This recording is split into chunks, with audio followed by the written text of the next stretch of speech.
nous aurons également, et surtout, le regard de nos confrères du barreau de Lyon, mon confrère Georges Meyer et mon confrère Guillaume Bossy, qui sont eux donc des praticiens qui accompagnent des organisations syndicales et des comités socio-économiques dans le cadre de ces négociations, et qui nous parleront de leur expérience pratique, ils nous parleront de la façon dont tout cela se passe. Quelles difficultés rencontrées très concrètement sur le terrain?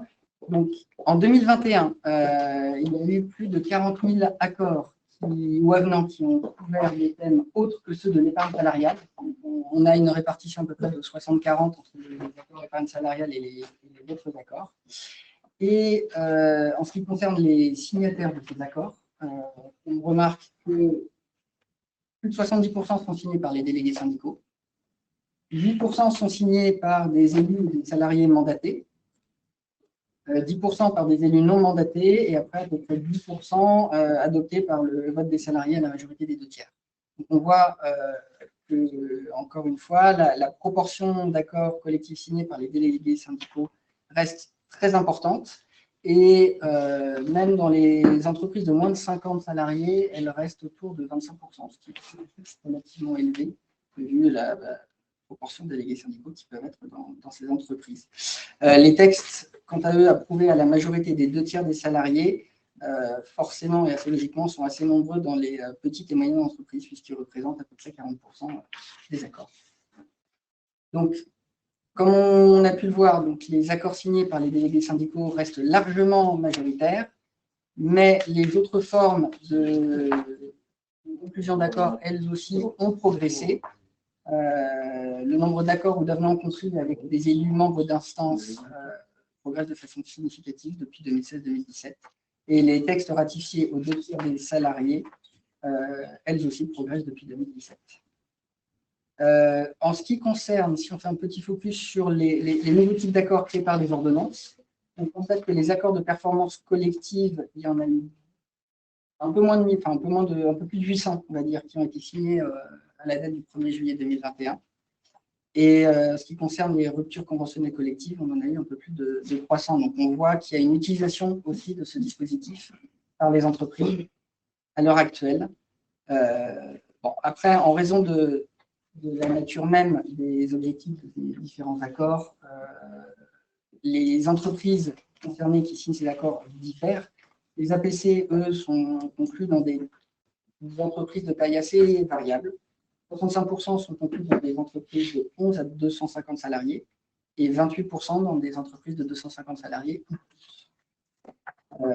En revanche, les RCC, elles, sont plus concentrées dans des grandes entreprises, puisque 60% d'entre elles sont conclues dans des entreprises de 250 salariés ou plus.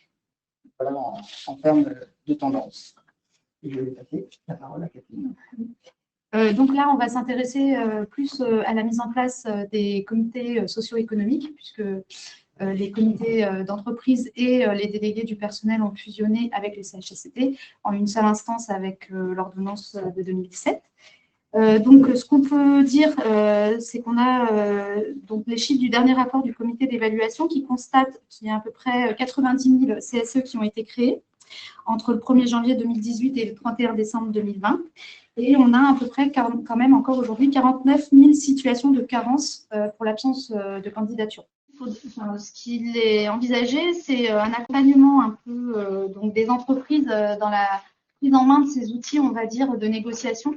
Donc, il y ait plus de négociations, plus de mise en place de représentants de proximité, plus de commissions santé et voire même d'autres commissions. Donc, notamment dans le cadre de renouvellement du CSE. Et donc, je vais te laisser parler sur le premier axe de travail qui est envisagé, enfin qui est en cours d'ailleurs actuellement. Donc pour terminer un petit peu la présentation qu'on va faire, il y a 2 axes de travail qui ont été identifiés, dont le premier consiste assez logiquement à accompagner un peu la mise en place des CSE et l'appropriation des outils disponibles pour définir les thèmes de représentation de l'entreprise, qui portent notamment sur la valorisation des démarches innovantes, l'accompagnement concret des entreprises qui souhaitent créer leur CSE et de concevoir un dispositif global de représentation, notamment dans les plus petites avec un appui renforcé des services des traites, et une mobilisation un peu des ODDS, les observateurs départementaux du dialogue social. On peut noter par exemple la mise en place par ces observateurs départementaux d'un espace ressources pour essayer de mutualiser un peu les données disponibles et comment dire, favoriser un petit peu la prise en main par les acteurs des outils mis à leur disposition et le développement des réseaux d'employeurs et d'élus CSE. Et dans ce cadre-là, il y a une attention un petit peu particulière qui a été aussi portée sur la possibilité d'instaurer des représentants de proximité. Et donc, le second axe de travail, ça va être vraiment axé sur la formation donc des représentants du personnel et la valorisation des parcours syndicaux. Donc, on va essayer de mettre en visibilité les offres de formation en matière de dialogue social pour que les élus et les organisations syndicales puissent aller un peu choisir les formations les plus adaptées. Ensuite, on va effectivement, en matière de formation des représentants des salariés et d'accompagnement au dialogue social, on va essayer de développer aussi le réseau qui est déjà initié par l'Institut national du travail, de l'emploi et de la formation professionnelle sur ce qu'on appelle les formations communes. Donc, ce sont des formations dans lesquelles les employeurs et les organisations ou les représentants du personnel sont formés ensemble pour essayer de développer une pratique de la négociation et aller vers un accord, on va dire, en tout cas, c'est l'objectif de l'INTEFP. Et pour le moment, il y a eu en 2022 87 formations qui ont été données. Voilà, donc c'est en axe de progression et en tout cas, c'est la volonté du ministère du Travail de développer ces formations et de mieux former les acteurs pour qu'ils soient plus armés dans les négociations. Merci beaucoup. Juste une ou deux petites questions. Sur votre souci de développer la présence des représentants de proximité, vous le faites à partir d'un constat. Vous partez donc du constat que ce mode de représentation du personnel et des salariés n'est pas suffisamment développé aujourd'hui. Deuxième question en matière de formation. J'ai bien entendu également la préoccupation des pouvoirs publics. Très concrètement, quels moyens entendez-vous mettre en œuvre en tant que gouvernement pour développer cette formation des représentants des salariés et mieux les préparer à la négociation collective? Alors effectivement, sur le constat de l'absence de représentants de proximité, le comité d'évaluation des ordonnances en fait un constat quand même en disant qu'il y a seuls 25% des accords qui sont déjà, je crois que c'est 8600 accords droit syndical, il y a à peu près 25% qui prévoient la mise en place de représentants de proximité. Donc, et par ailleurs, effectivement, avec l'instance unique, on voit une sorte de centralisation de l'instance, puisque en fait, on prend plutôt le modèle comité d'entreprise. Et effectivement, donc tous les aspects délégués du personnel et CHSCT sont traités dans la même instance. Alors ça c'est plutôt positif dans le sens où c'était une demande un peu d'avoir une seule instance qui un peu transversale qui gère toutes les demandes et au sein d'une même instance avec un seul représentant, le même. Et donc là, de ce point de vue-là, je pense que tout le monde, en tout cas le comité d'évaluation des ordonnances disait qu'il y avait quand même une satisfaction. Par ailleurs, il y avait quand même effectivement été noté qu'il y avait un problème de centralisation et du coup des réclamations individuelles qui étaient moins traitées et des problèmes de santé-sécurité qui étaient peut-être à développer. Donc c'est vrai que les ordonnances permettent effectivement la négociation de ces instances, en tout cas la mise en place de ces instances. Et du coup, effectivement, c'est en ça que en fait, les axes de travail vont vers donc la valorisation des formations, la mise en lumière des formations, et effectivement peut-être le partage de bonnes pratiques, d'accords, de mettre en lumière tout ça pour que les partenaires, pour que les acteurs du dialogue, de la négociation en entreprise puissent s'en servir en fait et mener à bien leurs négociations. Et par ailleurs, les ODDS, qui sont l'Observatoire départementaux du dialogue social, c'est un observatoire qui va regarder ce qui se fait en négociation. Donc voilà, ça peut être aussi intéressant de… Justement, à propos de ces observatoires, c'est une structure qui est complètement méconnue. y compris par les praticiens du droit du travail, les avocats que nous sommes, y compris les organisations syndicales, ne connaissent pas très bien ces observatoires. Est-ce que vous pouvez nous en parler? Est-ce qu'ils publient des rapports annuellement? Ces rapports sont-ils accessibles et quel est leur contenu? Alors, donc, ce qu'on peut dire, c'est que c'est une instance où il y a des représentants employeurs, des représentants syndicaux et donc les DRETS, hein, l'autorité administrative, donc les services déconcentrés de notre ministère, en fait, assurent le secrétariat. Et du coup, ils sont présents. Donc, il y a des choses qui se font, mais c'est pas, on va pas dire que c'est identique dans tous les territoires. Il y a des ODDS qui fonctionnent mieux que d'autres. Il y a des choses qui sont faites assez intéressantes. Et là, justement, ce dont on parlait, c'est l'ANACT et donc 4 DRETS, il me semble, qui ont travaillé justement à un espace ressources qui va permettre de mettre en lumière les travaux et qui va permettre de comment dirais-je, partager toutes les pratiques innovantes, les travaux au sein de toutes les ODDS, donc de tous les ODDS, pardon. Et du coup, je pense que ça permettra de développer effectivement un peu le partage des informations et de faire mieux connaître cette instance. Voilà, donc, et je pense que nous, au niveau du ministère, on va être attachés à suivre ça de près, en fait. Dernière question avant de passer la parole à Laurent Millet. Est-ce que vous avez le sentiment, est-ce que, en tout cas, vous avez le moyen au ministère d'évaluer la qualité des accords qui ont été passés? Est-ce que vous avez le sentiment, traditionnellement, notamment la LSE de 2013 et surtout les lois qui s'en sont suivies, la négociation collective, la philosophie de la négociation collective était d'améliorer le socle légal et conventionnel existant. Est-ce que vous avez le sentiment que véritablement on est encore dans cette tendance?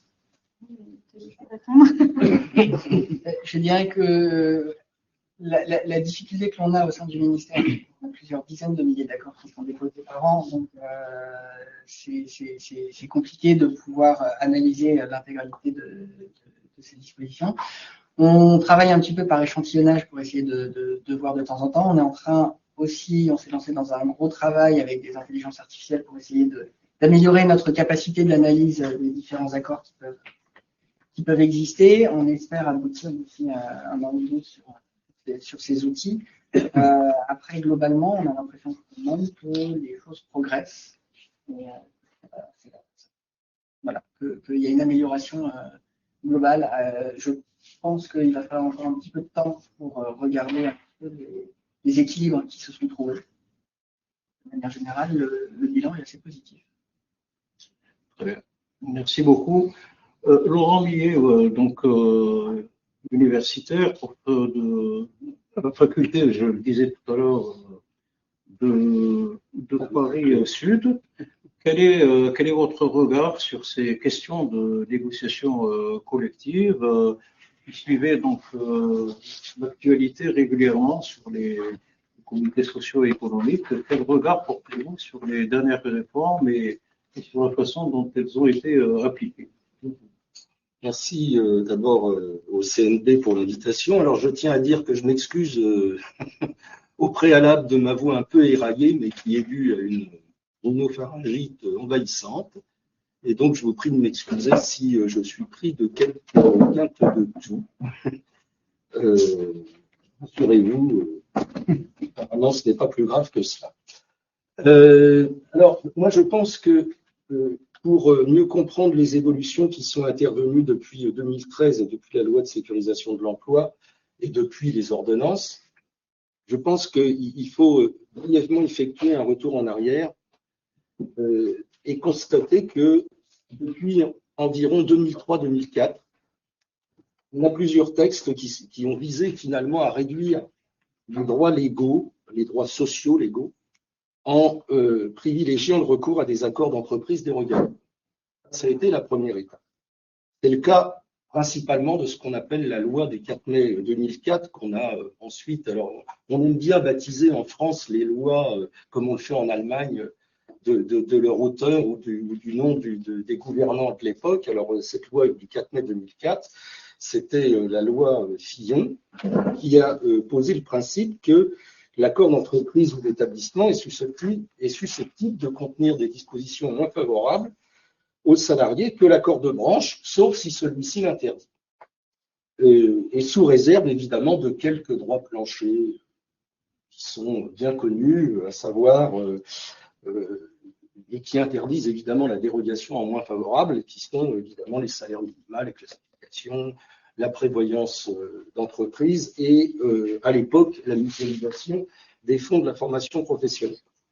Et l'accord de branche peut lui-même contenir des dispositions dérogatoires par rapport à un accord interprofessionnel ou un accord qui trouve un champ d'application plus large, géographique plus large. Donc finalement, à l'époque, la loi garde le rôle de définition des droits minimaux, mais c'est quand même une autre approche que l'on constate à l'époque, c'est-à-dire que c'est finalement un renversement des normes conventionnelles qui est, on va le dire, partiellement autorisé, puisque l'entreprise peut potentiellement s'affranchir des règles conventionnelles qui sont définies en fait à des niveaux supérieurs, sauf bien sûr, encore une fois, si l'accord de branche s'y oppose. Alors ce mouvement initial, il a été accentué. Il a été accentué d'abord par le volet temps de travail de la loi du 20 août 2008. Parce qu'on l'oublie souvent, on se dit la loi du 20 août 2008, c'est la grande loi sur la représentativité syndicale qui a réformé les conditions de la représentativité, qui a assis principalement la représentativité des syndicats sur le critère de l'audience électorale. Et finalement, il y avait ce volet représentativité, mais il y a eu un autre volet qui, à l'époque, je crois me souvenir, a déchaîné les foudres des organisations qui avaient signé la position commune avec le MEDEF sur la représentativité. Et dans ce volet de la loi du 20 août 2008, ce volet temps de travail, donc, le gouvernement Fillon-Sarkozy, à l'époque, a confié des pans, des aspects fondamentaux en termes de la durée du travail, ou du temps de travail en général, en priorité à la négociation d'entreprise, niveau où évidemment les salariés sont en principe les plus fragilisés, hein. Les rapports de force sont, je veux dire, quand même un peu soumis à l'aléa, on va le dire comme ça, et l'accord de branche devenant à ce moment-là et dans ces domaines-là supplétif, et non pas seulement dérogatoire. C'est tout à fait différent. Et par ailleurs, c'est à cette époque-là que l'on a a été ouvert dans les entreprises de moins de 200 salariés, dépourvues de délégués syndicaux, bien évidemment, ou de délégués du personnel qui faisaient à l'époque office, qui pouvaient faire office de délégués syndicaux, aux représentants du personnel élu. À partir de là, dès lors que la dérogation en moins favorable, voire la supplétivité des accords de niveau supérieur est encouragée, il faut bien renforcer, évidemment, la légitimité des signataires. Pour une simple raison, c'est que, je le rappelle, avant la loi du 20 août 2008, il suffisait finalement qu'un seul syndicat signe pour qu'un accord rentre en application, même si c'était un syndicat ultra-minoritaire. Et donc, ça a été évidemment le principal objet de la loi du 20 août 2008, qui a revu les règles de représentativité syndicale et qui a enclenché assez timidement à l'époque le principe de l'accord majoritaire. Puisque, en fait, je dis timidement parce que normalement, quand on dit accord majoritaire, on ne devrait pas avoir à dire 50%. Ça tombe sous le coup. Si un accord est majoritaire, il ne l'est pas. Si un accord est majoritaire, c'est parce qu'il représente 50%. Les syndicats signataires représentent en principe 50% des voix qui sont obtenues aux élections professionnelles. Mais là, en fait, on est sur une majorité d'engagement. C'est-à-dire qu'on dit, eh ben voilà, un accord, il sera majoritaire s'il y a 30% qui signent, et sauf opposition, des syndicats, on va dire, véritablement majoritaires, qui, eux, représentent 50%. Au final, ce principe d'accord majoritaire à 50% a finalement été retenu par la loi du 8 août 2016, la fameuse loi dite loi travail El Khomri. Hein. Mais alors, en l'accompagnant d'un dispositif qui permet aux syndicats signataires minoritaires de demander un référendum pour désavouer les syndicats majoritaires qui ne voulaient pas signer. Alors, et même ça a été amplifié par, je crois, les ordonnances de 2017, puisqu'il est possible aujourd'hui à l'employeur d'organiser lui-même ce référendum. Voilà. Donc, ça, c'est un peu pour planter le décor. Attention, parce que, on ne sait jamais, je bouge beaucoup. Je m'excuse. Voilà. Alors, essayons ensuite de dérouler le fil depuis la loi de sécurisation de l'emploi. Parce que cette loi de sécurisation de l'emploi, d'abord, elle fait suite à un accord national interprofessionnel du 11 janvier 2013. Et lors de ces négociations, le patronat a réussi, on va le dire, à obtenir de certaines organisations syndicales majoritaires en nombre, notamment la limitation des moyens d'action des salariés et des institutions représentatives du personnel. Alors, il y a des dispositions qui, à l'époque, ont été présentées comme étant de nature à renforcer l'information des salariés sur les perspectives et les choix stratégiques de l'entreprise pour améliorer ce qu'on appelle la gestion, à l'époque, la gestion prévisionnelle des emplois et des compétences. Alors, il est vrai que encore que des enquêtes ont montré qu'il y a quand même beaucoup c'est tout à fait relatif. Donc, l'accès à l'information, on va dire, est en apparence amélioré, mais la création de ce qu'on a appelé la base de données économique et sociale, devenue depuis lors la base de données économique, sociale et environnementale. Mais donc, on peut considérer que en apparence, l'accès à l'information a été amélioré, mais en contrepartie, et on va voir que ça a, à mon avis, pour la suite, une importance assez fondamentale dans le développement de ce qu'on appelle le dialogue social, c'est qu'en contrepartie, le patronat a réussi à obtenir des organisations syndicales le fait que, par exemple, les avis du comité d'entreprise à l'époque soient rendus dans des délais contraints. Et même chose pour les expertises, puisqu'on sait que si le comité d'entreprise pouvait, le CSE peut toujours aujourd'hui faire appel à des experts, ces expertises se font dans le cadre de consultations. Si on met des délais de consultation contraints aux consultations, ça veut dire que les délais d'expertise eux-mêmes sont insérés dans des délais contraints. Et alors, dans le même accord, le droit du licenciement économique a été profondément remanié en vue d'accélérer les procédures, d'écarter en amont le juge judiciaire et de réduire par ce biais l'intervention des représentants du personnel.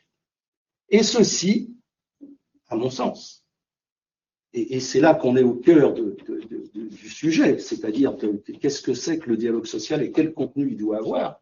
Et ceci, à mon sens, afin d'éviter le plus possible le débat sur la réalité des motifs économiques qui sont invoqués par l'employeur à l'occasion d'une procédure de licenciement. Finalement, les syndicats et les comités d'entreprise à l'époque, et je crois que c'est quand même un peu aujourd'hui toujours le cas, sont invités finalement à ne se focaliser que sur les mesures sociales d'accompagnement de ce qui est présenté un petit peu comme étant inéluctable et soumis le moins possible à discussion. Alors, ça c'est l'accord, mais la loi du 14 juin 2013 n'a pas corrigé les aspects les plus négatifs de cet accord, et avec l'alibi de l'accord majoritaire finalement, elle a consacré la possibilité de remplacer des dispositions législatives qui constituent en fait un socle minimum de droits et de garanties pour tous les salariés, quelle que soit l'entreprise où ils travaillent, par des dispositions conventionnelles négociées en fonction des besoins des entreprises. Le droit du travail, à partir de là, c'était peut-être pas très perceptible, mais c'est là que ça prend sa source à mon avis. Le droit du travail a été commencé à être soumis au gré du rapport de force, qui est évidemment, on le sait bien, plutôt défavorable aux salariés en période de récession économique. Et donc, en fait, c'est la première illustration, et je pense qu'idéologiquement, ça a été un signal très très fort, c'est l'illustration de l'autonomie, de ce qu'on entend par l'autonomie normative des partenaires sociaux. Et c'est-à-dire qu'en fait, la priorité est donnée aux accords sur éventuellement la loi, sans parler de l'accord de branche, évidemment, la priorité est donnée aux accords sur la loi dès lors que patronat et syndicats se sont mis d'accord sur tel ou tel sujet. Alors, sous réserve évidemment toujours de dispositions d'ordre public à minima. Autrement dit, la loi, c'est là que je dis qu'on va retrouver ce principe d'affirmation très fort et qui, à mon avis, sur le plan, comment dirais-je, d'intégration idéologique est très important. C'est que la loi qui était jusqu'ici, on va dire, garante de l'intérêt général, doit s'effacer devant la volonté des signataires, même si ceux-ci ont entériné des dispositions moins favorables aux salariés et aux institutions représentatives du personnel. Moins favorables que les dispositions légales en vigueur. D'autant plus que là, c'était dans le cadre d'un accord national interne. Donc, autrement dit, c'est une sorte, ce qui a été acté à l'époque et que l'on va retrouver dans la démarche de tous les textes qui ont suivi la loi de sécurisation de l'emploi, c'est finalement un effacement de l'autorité de la loi qui est acté à l'époque par un certain nombre de syndicats, toujours au nom de l'emploi. J'ai envie de dire, au nom de l'emploi, toujours promis, rarement créé, souvent détruit. Et au-delà, cet accord et la loi de sécurisation de l'emploi ont constitué les prémices d'un changement qui est souhaité principalement par le patronat, on le verra par la suite, de la finalité de l'institution du comité d'entreprise, qui sera concrétisée un peu plus tard par les ordonnances de septembre 2017, qui a fusionné les instances représentatives. J'allais même dire que cette loi de sécurisation de l'emploi, c'est une des premières grandes réformes de structure qui a été destinée à accompagner l'ultra-libéralisation du marché du travail, alors que jusqu'ici, le droit de la représentation du personnel et le droit et celui même des licenciements pour motif économique avaient relativement bien résisté à, on va dire, à l'environnement depuis 2008 environ. Alors certains diront que c'était un accompagnement nécessaire, moi j'y vois plutôt une régression. Alors, quid des évolutions postérieures? Alors, tant la loi travail de 2016 de Mme El Khomri que les ordonnances de 2017 de M. Macron et son gouvernement ont parachevé finalement le mouvement entamé depuis 2004 et 2008. Toutes ces réformes, à mon sens, ont été engagées avec l'intention de remettre en cause ce qu'on appelle le principe de faveur, qui veut que, bien évidemment, les salariés bénéficient entre la loi et les accords collectifs de dispositions plus favorables. Elles ont finalement substitué au principe de faveur une double supplétivité. À l'exception, encore une fois, de certains thèmes qui sont définis par la loi, mais qui sont de moins en moins nombreux, une disposition du Code du travail, finalement, ne constitue plus un plancher de droit que la négociation collective est susceptible d'améliorer, c'est-à-dire ce qu'on appelle normalement une négociation d'acquisition des droits, mais elle constitue un ensemble de mesures supplétives qui sont applicables à défaut d'accord. Et ces mesures supplétives n'ont pas de prééminence sur la négociation collective, puisqu'elles s'appliquent à du tout. Il en est de même, évidemment, pour les dispositions conventionnelles, par exemple, accords de branche ou autres, vis-à-vis de la négociation d'entreprise. Donc, autrement dit, la négociation d'entreprise n'est plus un dispositif au service de la production de nouveaux droits pour les salariés, elle est finalement le moyen d'assouplir un cadre normatif qui est défini par la loi et les conventions collectives de branche qui assurent davantage de garanties, normalement, de garanties sont potentiellement, en tout cas, destinées à assurer davantage de garanties collectives.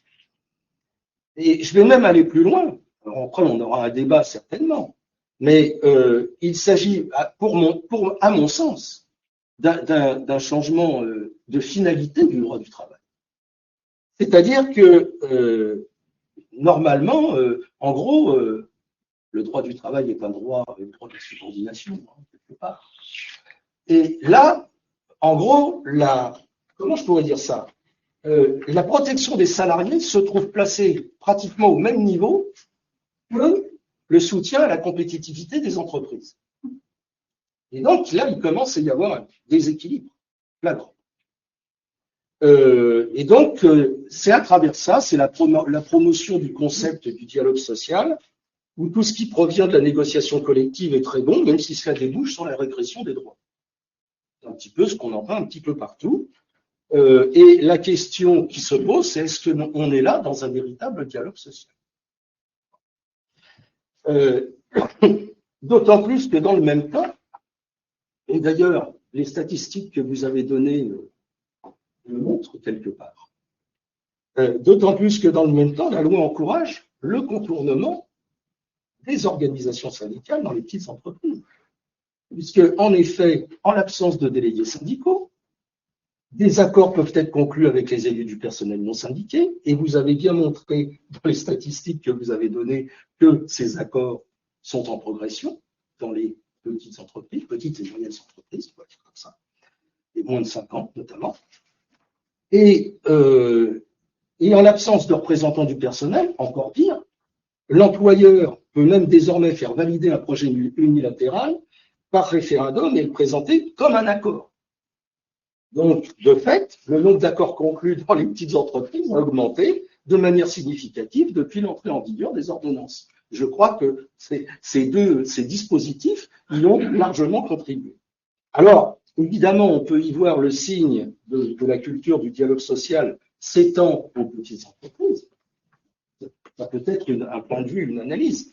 Mais moi, je dirais que là, il y a une sorte de subversion de la logique de la négociation collective au profit des employeurs, puisque les directions des petites entreprises sont désormais en capacité d'imposer à des représentants du personnel isolés, non formés et pris dans des rapports d'étroite dépendance vis-à-vis de leur employeur, la signature d'accords impliquant des reculs pour les salariés. Et dans le même temps, si j'ose dire, c'est le double effet T-School, comme on appelle généralement, c'est que ça contribue à faire obstacle dans le même temps à l'implantation des syndicats dans les petites entreprises. Donc, c'est tout bénéfice. Alors après, ça c'est l'état des lieux du droit de la négociation collective. Alors peut-être qu'on pourra avoir un échange sur qu'est-ce qu'il faudrait faire pour améliorer. Mais il y a aussi des évolutions parallèles, parce qu'on pense à la question aux majorités pour les accords. On pense au fait que l'accord d'entreprise étant maintenant, comment dirais-je, la règle et une norme supérieure l'exception. Il y a quand même des évolutions parallèles qu'il faut noter et qui sont, comment dirais-je, qui viennent compléter ce dispositif relatif à la négociation collective. Donc, il y a d'autres aspects qui renforcent, si j'ose dire, ce sentiment de nouvelle fonction de la négo d'entreprise dont l'objectif n'est plus l'amélioration des droits, mais leur régression. Alors, j'ai pris 4 cas. En fait, j'en ai pris 3 cas, et puis votre intervention sur les représentants de proximité et les CSE d'établissement m'en ont fait rajouter un 4e. Donc, tant que j'ai la parole, je préfère l'exposer. Alors, d'abord, ces évolutions parallèles, c'est tout d'abord les possibilités tactiques qui sont offertes aux employeurs en termes de niveau de négociation. La représentation de l'entreprise, en fait, ça renvoie à quoi? Ça renvoie à l'établissement ou à une instance au-dessus de celui-ci lorsque on est dans le cadre des entreprises à établissements multiples. Jusqu'en 2016, il pouvait y avoir des contractualisations au niveau du groupe. Ça ne pose aucun souci, mais il n'y avait pas, s'il y avait un accord de groupe, il n'y avait pas forcément de prééminence hiérarchique. Donc, à partir de là, et depuis les ordonnances de 2017, c'est autre chose. On est dans un autre contexte. Un accord de groupe peut se substituer à des accords conclus à des degrés inférieurs. Alors, c'est pas anodin parce que, je vais regarder un peu, vous aimez bien les statistiques, moi aussi, la tendance à appartenir à un groupe, ça n'a cessé de croître pour les entreprises, en tout cas françaises, on va dire comme ça. En 2011, on a 53 000 groupes. En 2019, on en a 132 000. Et donc, Ce qui veut dire aussi qu'on a aujourd'hui la moitié environ des salariés qui travaillent dans une entreprise qui appartiennent à un groupe. Et si on prend simplement les salariés du privé, ça fait 70%. Donc ça fait quand même beaucoup. Et pourquoi je dis possibilités tactiques offertes aux employeurs? Ben, tout simplement parce que ces possibilités tactiques deviennent infinies. Compte tenu de ce que j'ai dit avant sur le renversement de la hiérarchie des normes, il y a une étendue de choix, finalement, pour les entreprises, qui est absolument extraordinaire, puisqu'elles peuvent choisir le niveau de négociation qui les arrange, dans certains cas. Alors, par exemple, peuvent négocier les salaires à un certain niveau. Pendant que la durée du travail, il sera réglé à un autre, etc., etc.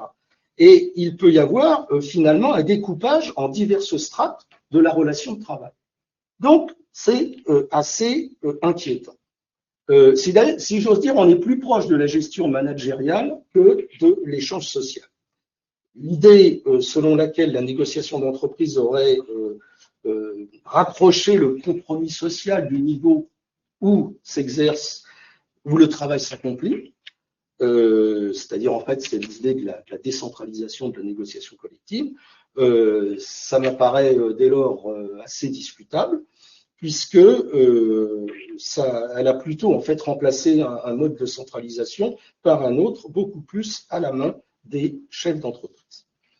Le deuxième aspect de ces évolutions parallèles, l'évolution du droit de la négociation collective, c'est le recul de la place du CSE dans les négociations, du comité social et économique, pardon, dans les négociations d'entreprise. La loi du 17 août 2015, ce sont des petits, comment dirais-je, si j'ose dire, des petites bribes de loi, mais qui ont une importance absolument capitale. La loi du 17 août 2015 a introduit un nouvel alinéa à l'article, à l'époque, 23-2 du Code du travail, au terme duquel les projets d'accord collectif, leur révision ou leur négociation ne sont pas soumis à l'avis du comité d'entreprise. Et aujourd'hui, le même texte existe pour les CSE et on dit à l'avis du comité social et économique. Alors, pourquoi c'est important? Parce qu'en vertu d'une jurisprudence ancienne qui date de 1998, les accords d'entreprise étaient habituellement soumis à l'avis du comité d'entreprise avant leur signature. Ils avaient été négociés et on revenait vers le comité d'entreprise en disant qu'est-ce que vous en pensez? Qu'est-ce que vous pensez de ce qui a été négocié entre le représentant de l'entreprise et les représentants syndicaux? Et donc, je considère en tout cas que c'est un recul assez considérable. Pour une simple raison, c'est que ces accords, ils peuvent avoir pour objet ou pour conséquence des questions qui sont en rapport direct avec les prérogatives et les domaines de compétences du comité d'entreprise et aujourd'hui du comité social et économique. Et ils ne sont même plus soumis à son avis. Alors que, jusqu'à preuve du contraire, je crois que c'est encore dans la loi sur les CSE, je ne crois pas, j'en suis sûr, c'est que le CSE est toujours en charge du contrôle de la marge générale de l'entreprise. Et alors, il y a même comble de la perversion, si j'ose dire, c'est un petit détail, mais qui veut dire beaucoup, comme on dit, on autorise, y compris le comité d'entreprise, pour certaines négociations, je pense au plan de sauvegarde de l'emploi, et je pense aussi peut-être même aux accords de performance collective, vous corrigerez les praticiens si je dis une bêtise, mais ça m'étonnerait, à s'adjoindre un expert désigné par le comité social et économique pour aider les syndicats dans la négociation.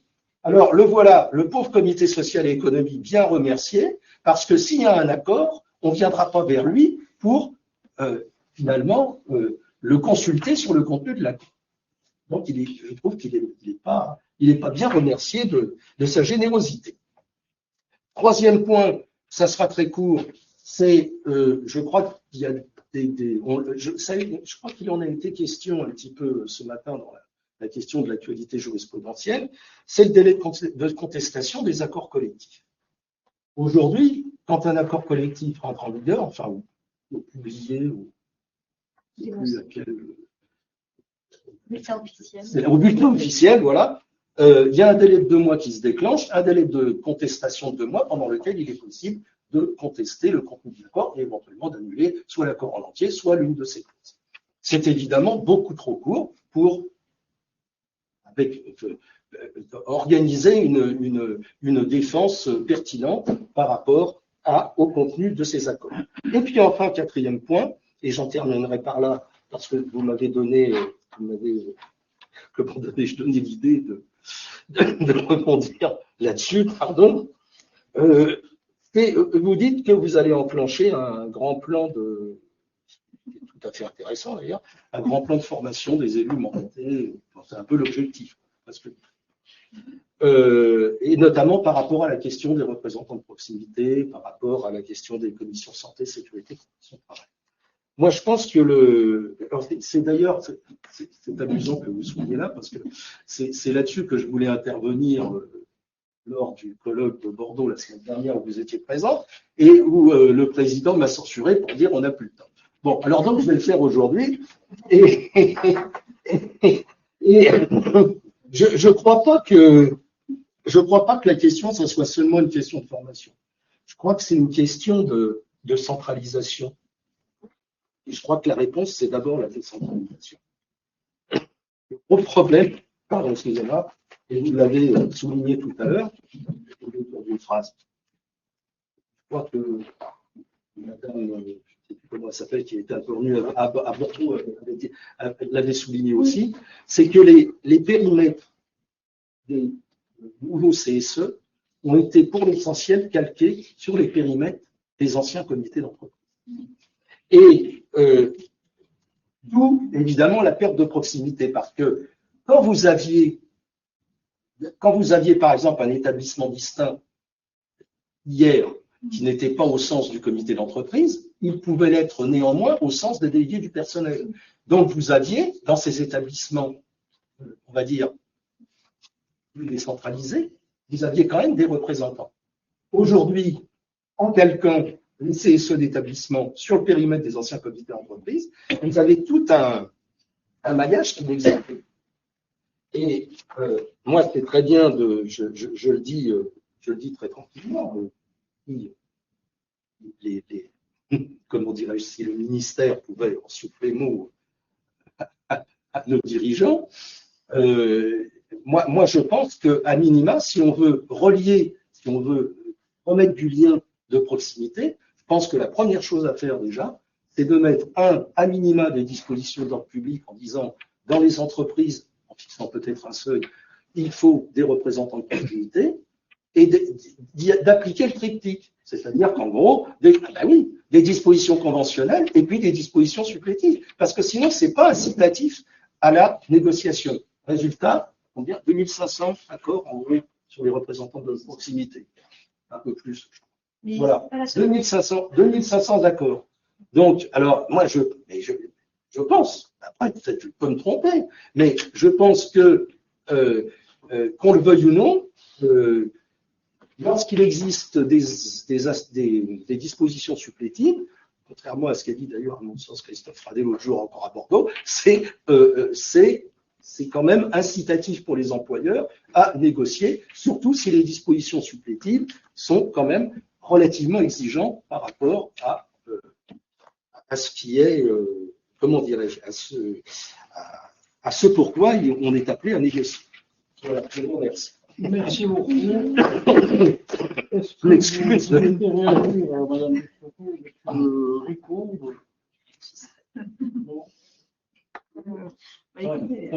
Oui. Non, mais peut-être pour dire pour les dispositions supplétives, effectivement, parce que tout à l'heure vous aviez dit c'est moins favorable. Mais en fait, les dispositions supplétives, c'est quand même, s'il n'y a pas de négo, ça s'applique, s'il n'y a pas de négociation collective. Donc, ça incite ni les uns ni les autres à négocier. Enfin, je ne sais pas trop comment on peut dire. Mais c'est vrai que du coup, les dispositions supplétives, c'est un petit peu, enfin, si on regarde comment c'est fait l'architecture, bah, c'était ce qu'il y avait dans l'ordre public avant. Quand c'était pas découpé. Oui, voilà, tout à fait. Parce que c'est les ordonnances hein, pour nous. À part sur la consultation récurrente, puisqu'il y avait déjà des possibilités de négocier. Mais effectivement, là, du coup, est-ce qu'on laisse, enfin c'est la question qu'avait soulevée d'ailleurs Christophe Ratet, je suis un peu d'accord avec lui, c'est est-ce qu'il y a une autonomie collective du coup si on fixe toutes ces dispositions supplétives? C'est une question. Moi, je la soulève aussi aujourd'hui, on peut en discuter, c'est peut-être pas le moment, mais c'est vrai que... Ouais. Je crois que c'est simplement pour le... Je m'excuse, mais c'est tout simplement parce que c'est justement la conception de la négociation qui est attendue des accords. Prenons la BDSE. Voilà. Prenons la BDSE, moi je vous le dis très très tranquillement, quand je fais de la formation pour certains CSE, je dis mais il faut mieux préférer les dispositions supplétives. Et c'est clair. C'est clair. Sinon, en gros, vous pouvez vous retrouver avec des accords qui sont peut-être pas des coquilles vides, parce qu'il faut quand même l'effet utile de l'information et de la consultation conformément au droit européen, mais on peut se retrouver très vite avec des coquilles vides et finalement avec des BDSE qui sont très pauvres. Donc, quelque part, il faudrait trouver une articulation plus qui permettent de donner quand même du contenu aux accords si on ne veut pas appliquer les dispositions supplétives. Des réactions dans la salle, le chat de la Ligue 2, je ne vois pas de questions.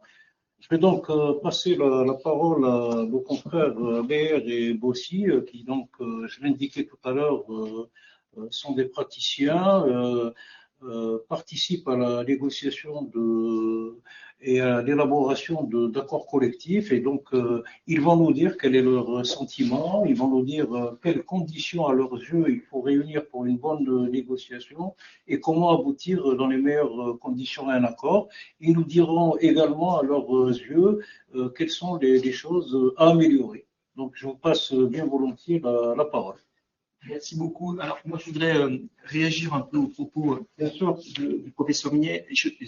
Je serais beaucoup plus optimiste, en fait, personnellement.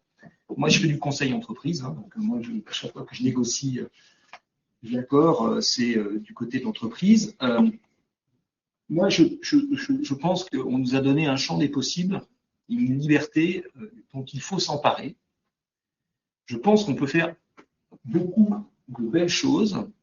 Et moi, je n'ai pas l'exhaustivité de l'ensemble de la négociation collective, mais je n'ai pas encore vu de négociation au rabais. Je n'ai pas vu de négociations qui vont réduire des acquis sociaux. Moi, j'ai vu des négociations qui vont permettre d'adapter l'entreprise, qui est un organisme vivant, qui a besoin de s'adapter. Je prends juste un exemple, il ne faut jamais l'oublier. Vivendi, qui produit Cyril Hanouna maintenant, c'était la Compagnie Générale des Eaux il y a 25 ans. Cette société a dû vivre. Quelle réussite! Non, mais ce que je veux dire, c'est que c'est un grand écart intellectuel. Surtout ça. On a eu pire. Ce que je veux dire, c'est que cette entreprise dû vivre des transformations énormes. Ces transformations, on les fait de deux manières. On fait comme dans le passé, c'était l'unilatéral, modification de contrat de travail, refuser licenciement. On a vu ce que ça a donné. Ça a donné beaucoup de contentieux. Je suis pas sûr que ça ait fait beaucoup d'heureux. Donc maintenant, je pense que et j'en fais des négociations. On a un champ des possibles qui est très très large. On peut faire des nouvelles choses, ce que j'appelle des nouvelles formes de restructuration. C'est un cours que je donne au sein du DJCE et je trouve que c'est extrêmement intéressant en lieu et place du PSE. Et je regrette une autre chose, c'est qu'en plus, le rédacteur émérite de la Bible sur le CSE se plaint que le CSE soit finalement mettre de côté les délégués syndicaux dans la négociation d'entreprise. Moi, je trouve ça super que le CSE, justement, soit devenu, dans les entreprises sans délégation syndicale, un interlocuteur. Parce que ça comble un vide. Ça comble un vide. Avant, on privait des entreprises, juste un exemple, du forfait jour.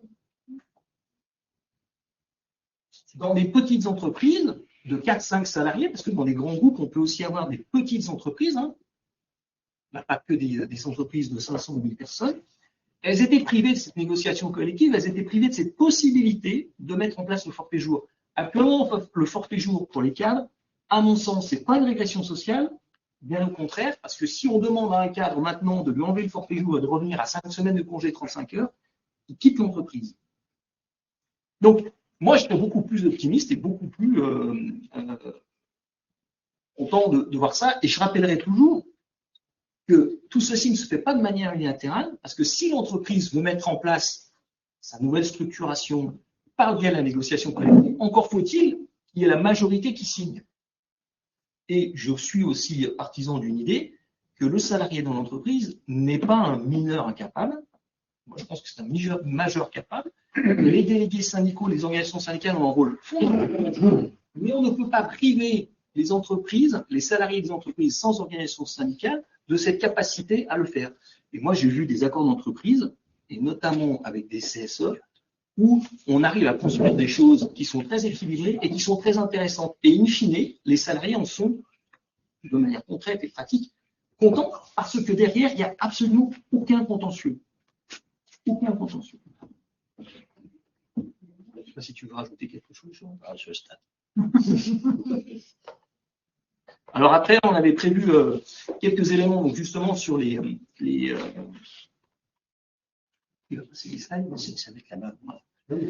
sur justement quelques éléments un peu structurants sur la négociation collective et comment on pratique construire un accord collectif.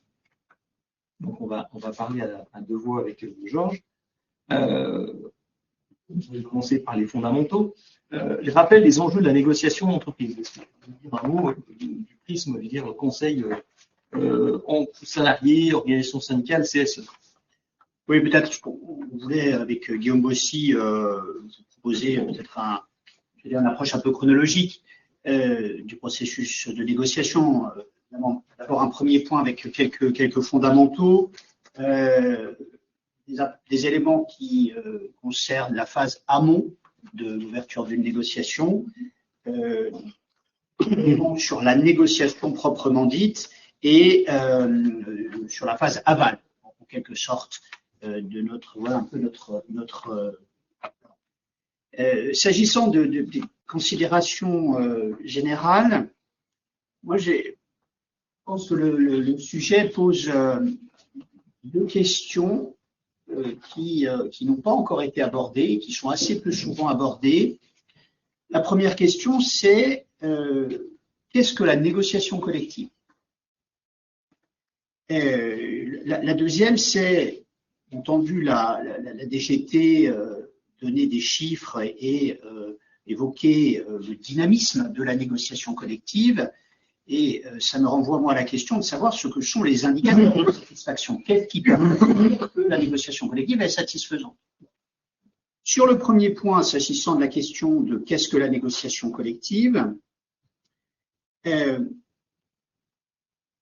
mon sens, la préoccupation du législateur, alors au sens large du terme, la loi travail 49.3 et les ordonnances, législateur tout relatif, puisqu'il y a eu débat parlementaire pas forcément complet, en tout cas, appelons le législateur de 2016 et de 2017, ils ont privilégié le résultat de la négociation, à savoir produire de la norme dérogatoire.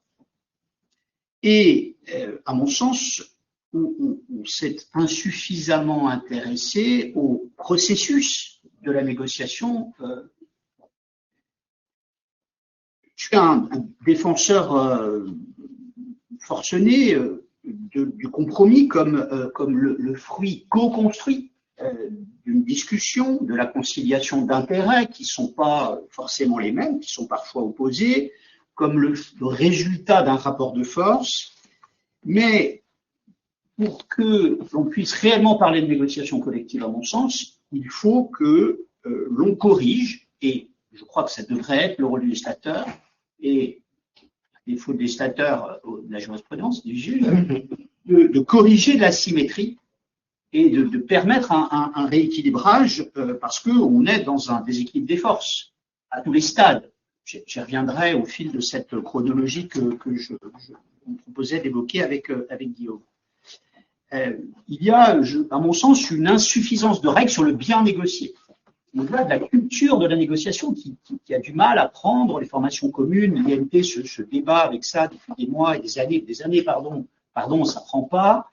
Les ODDS, ça dépend énormément de l'énergie de personnes. Ça repose, c'est très fragile. Je connais un ODDS à Lyon qui fonctionne très très bien. Ça repose sur la personnalité, au sens intuitif personnel, de la responsable d'un syndicat et de la responsable du MEDEF.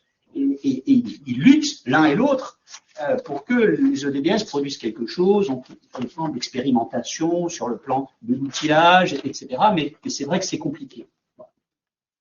Et la nécessité de rééquilibrer, d'outiller la négociation collective pour que ça soit pas simplement un résultat, mais le fruit d'un processus, me semble d'autant plus importante, c'est une évidence, mais c'est quand même important de le rappeler, c'est que précisément on négocie dans un cadre dérogatoire.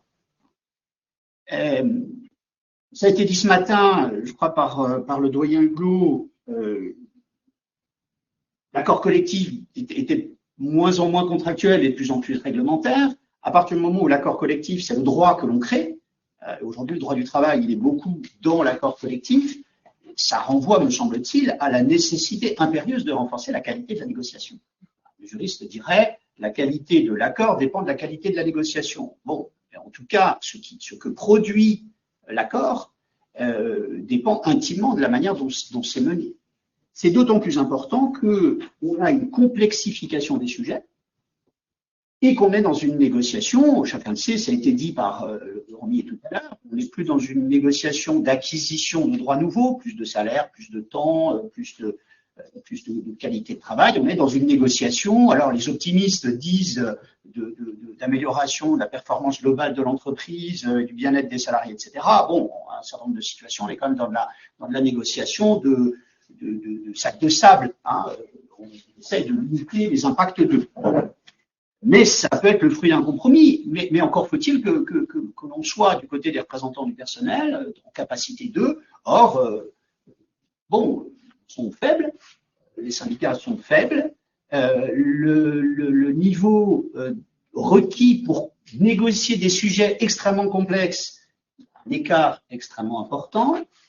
On va avoir là, pas tout de suite, mais dans 4 ans, le premier effet de l'interdiction des cumuls des mandats, les 3 mandats, qui pose un vrai sujet de renouvellement des forces syndicales et traversé par des sujets sociétaux qui sont la difficulté des organisations syndicales à faire venir des jeunes, à faire venir des compétences, à les garder et à faire en sorte de former des salariés. Bref, on est dans une situation où on a un écart qui est énorme, me semble-t-il, entre ce qui est attendu en termes de production de normes dérogatoires, à la fois en termes de niveau, mais aussi de qualité, c'est du droit, comment est-ce qu'il va s'interpréter, et la faiblesse des processus qui conduisent à. Donc ça, c'était pour moi les considérations générales. Et sur la deuxième question, je vais plus court là-dessus, que je posais, s'agissant de la question du dynamisme et de la capacité à se satisfaire de la négociation collective. Bon, on compte combien il y a d'accords. La DGT compte le nombre d'accords. Mais ça ne dit rien de la qualité des accords. Si tant est qu'on se mette d'accord sur ce qu'on entend par qualité des accords. Est-ce que c'est la capacité à sauvegarder l'emploi? C'est un peu le sens politique de tout ça. Est-ce que c'est un compromis social? Est-ce que c'est l'épanouissement des salariés au travail concilié avec la performance de l'entreprise? Est-ce que c'est le partage de la valeur ajoutée de manière équilibrée dans une société qui, etc. Voilà, c'est sur quoi on s'entend. Et juste, alors ce point sur l'insuffisance d'outils qualitatifs sur l'évaluation de dialogue social, ça a été relevé par le comité d'évaluation des ordonnances de manière générale, hein, qui disait en prémisse quelques sujets. Le comité d'évaluation des ordonnances fin 2021, il va falloir travailler là-dessus. Bon, le comité d'évaluation des ordonnances, ils ont rendu leur tablier, les 2 coprésidents avaient posé un certain nombre de conditions pour que le travail de ce comité qui a produit du travail de qualité remarquable sur le plan de la conduite d'une réforme et du souhait de l'évaluer. Ils ont rendu leur tablier parce que manifestement les conditions n'étaient pas réunies pour que le travail puisse continuer. C'est un peu dommage parce qu'ils avaient posé les jalons. Juste un exemple là-dessus. Sur la négociation en matière de CSE, la réalité c'est que, je crois que c'est convenu par tous, la plupart des entreprises sont passées au CSE avec le supplétif. Celles qui ont négocié des accords, il y en a eu quelques centaines, quelques milliers, les analyses qui ont été faites, c'est qu'à part quelques exemples de solutions un peu créatives, un peu originales, on était dans une grande fadeur. Enfin, c'est plutôt, bon, voilà, centralisation, éloignement de la proximité, réunion, moins d'instances.